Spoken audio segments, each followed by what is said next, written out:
So not only were there a couple skirmishes today at some training camp practices around the league, both are a little crazy in their own right, but one team that's dealing with a plethora of quarterback injuries just saw another QB injured today at practice, and he's unexpected to play in their upcoming preseason game after recently being announced as their potential starter. So I've got to talk about that, even more concerning injuries, a running back finally getting paid, and so much more right after.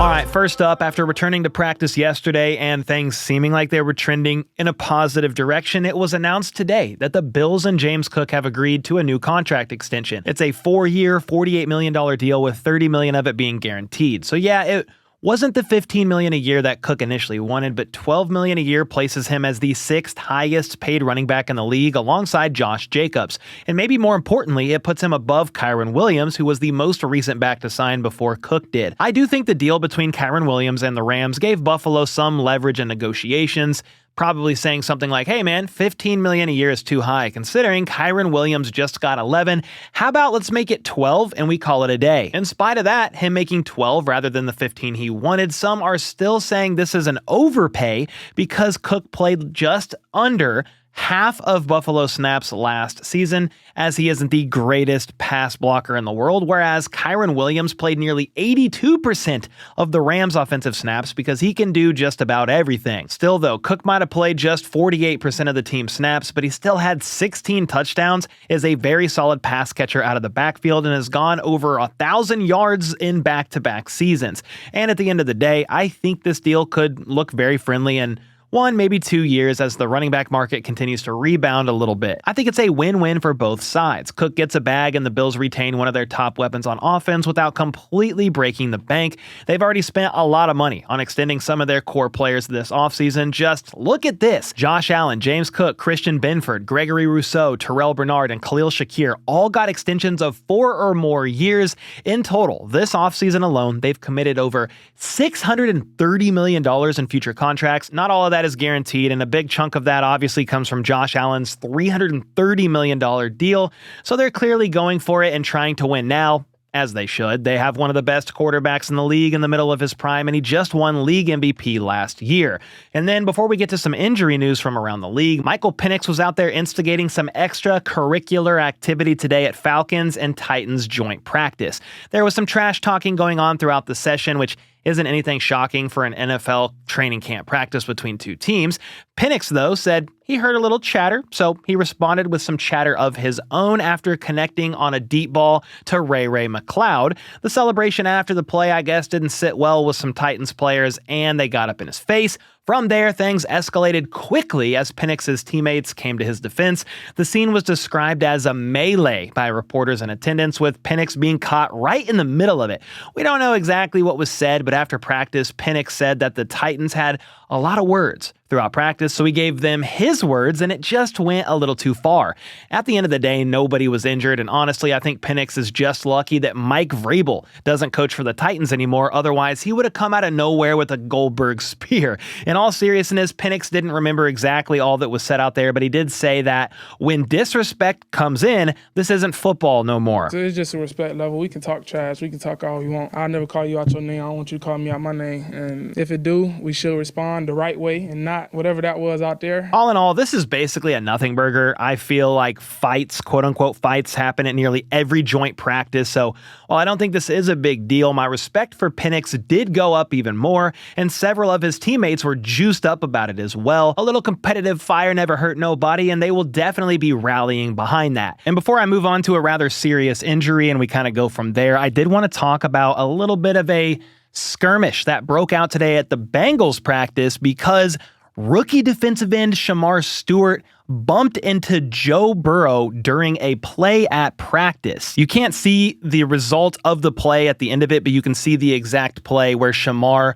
was charging Joe Burrow and bumped into him. He was also pretty low, and that's where you're getting near the quarterback's knees. Joe Burrow's already had knee problems in the past, so that's no bueno. The offensive line obviously did not like that, and they were like, hey, what the is your problem, and a response broke out from the offensive line, of course, going to bat for their quarterback. Their veteran center, Ted Karras, did not like that at all. He did say, hey, we need to block a little bit better. Some of that's on us. But then he said, come on, man, that's all our hopes and dreams right there. So yeah, Shamar Stewart went from holding out for all that time that he did so he could get $500,000 2 or 3 months in advance to bumping into Joe Burrow during a practice and sparking a little bit of frustration from the O-line. Not a great start there for the rookie. I like the fire in him, but dude, be careful. Next up, in some unfortunate injury news, Vikings wide receiver Rondale Moore is set to miss the entire 2025 season after suffering a season-ending knee injury in the preseason opener on Saturday.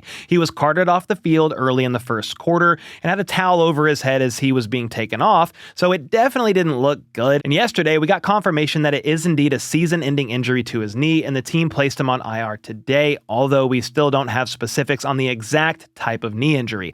Rondale tore the ACL in his right knee last offseason during a training camp practice with the Falcons, and that's why this one is so tough to see, because after rehabbing all year, he signed with the Vikings on a 1-year deal and was in line to be the starting punt returner, with the team even listing him as the starter on their initial depth chart. But sadly, another season-ending injury happens to Rondale Moore on the opposite knee. I'm curious to see if the Vikings make any moves at receiver, because on top of Rondale Moore, Jordan Addison's going to miss the first 3 games of the season, and Justin Jefferson still isn't practicing after straining his hamstring nearly 3 weeks ago now. Kevin O'Connell spoke with the media today and said that Jefferson is progressing, but he won't be reevaluated until next week. I think the team is just playing it safe here with Justin, especially after he missed nearly half of the 2023 season with a hamstring injury to his other leg. I also think the Jets might be doing something similar with Sauce Gardner, who didn't practice today as he's dealing with calf soreness. Head coach Aaron Glenn told the media that they're still evaluating it and trying to see where he's at with it all. It sounds minor, but Jets fans are a little worried because one of their other pillars on the defense, and Quinnen Williams, just missed almost 2 weeks of practice as he was dealing with a calf injury. Until we get an official update, I don't think there is anything to panic over with Sauce here, but calf injuries do tend to make me nervous at times because complications could arise if not enough rest is given. So he'll probably miss some more practice time and will definitely sit out of their preseason game on Saturday.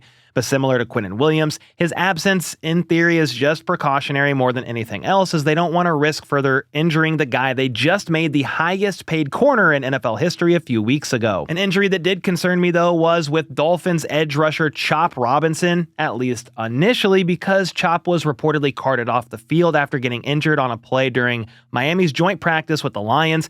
He didn't return, and for a couple hours the exact injury and severity weren't known. That is until Chop himself took to Instagram saying, "I'm good, y'all.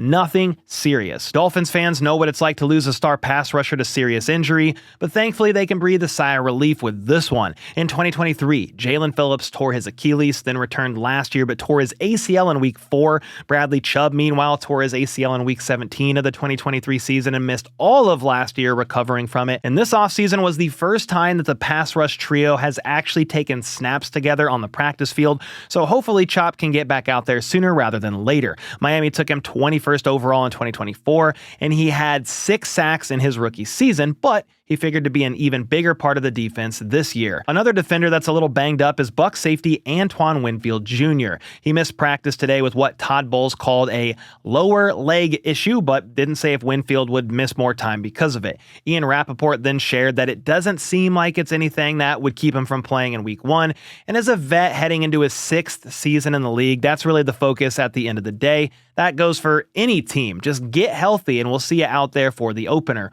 Winfield did miss 8 games last year with an ankle sprain and a knee sprain, so making sure he's good to go in September is all that really matters. And then the Browns QB room took another hit today as Shedeur Sanders injured his oblique while throwing during the early portion of practice. From there, he was held out of joint practice with the Eagles completely. It was actually kind of funny because first there were these reports about Shedeur being the only Browns quarterback to not get any reps versus the Eagles. Some were upset about it, but then we found out a bit later that he was in fact held out because of that oblique injury. Anyway, it means that he's probably not suiting up on Saturday, according to Browns beat reporter Mary Kay Cabot. Things happen fast in the NFL because this morning Kevin Stefanski said that Shedeur could be in line to start again this week if Dillon Gabriel and Kenny Pickett's hamstring injuries prevent them from playing. But as it turned out, Gabriel was at practice today, as was Pickett in limited fashion, and Shedeur is now the one that's likely going to miss some time. I don't think it's anything to be concerned about long term, but he won't practice tomorrow and is unlikely to play on Saturday now against the Eagles. I thought it was pretty cool, though, to see Jalen Hurts and Shedeur chopping it up after practice, with Shedeur approaching Hurts and just wanting to get some advice from him and talk football. With all that being said, though, Cleveland's quarterback room is a big ol' mystery to me right now, to say the least. They currently have 6 of those guys on their roster: Joe Flacco, Kenny Pickett, Dillon Gabriel, Shedeur Sanders, the newly signed Tyler Huntley, and of course, Deshaun Watson. Pickett hasn't taken part in team drills for a couple weeks now. Gabriel missed some time with that hammy, and now Shedeur is dinged up.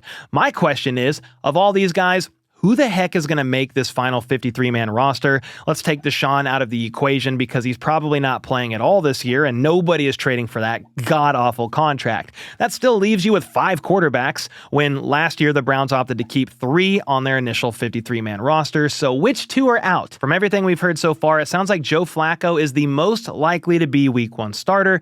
I have a hard time seeing Huntley making it, considering he was just signed last week. If they waive him, that'll be the second time they do so in basically a calendar year, because he was with them last offseason, but they let him go ahead of roster cutdowns. Cleveland sent a 5th-round pick and Dorian Thompson-Robinson for Pickett, so they appeared to be pretty invested in him. Honestly, the quarterback they're most invested in, though, is Dillon Gabriel, who they used a 3rd-round pick on in this year's draft. Shedeur was taken a couple rounds after him in the 5th, and even after his performance in the preseason opener, the Browns had him listed as QB4 on their 2nd unofficial depth chart. I think there's a good chance we could see them try and trade Shedeur and maybe waive Huntley, or maybe he ends up being a practice squad guy. I don't know. I'm very fascinated to see how it all plays out, but you guys got to let me know your thoughts on this. Which of these guys do you think is still in Cleveland after roster cutdowns, and who could be on the move? Let me know either way in the comments down below, and with that, I'll see y'all next time.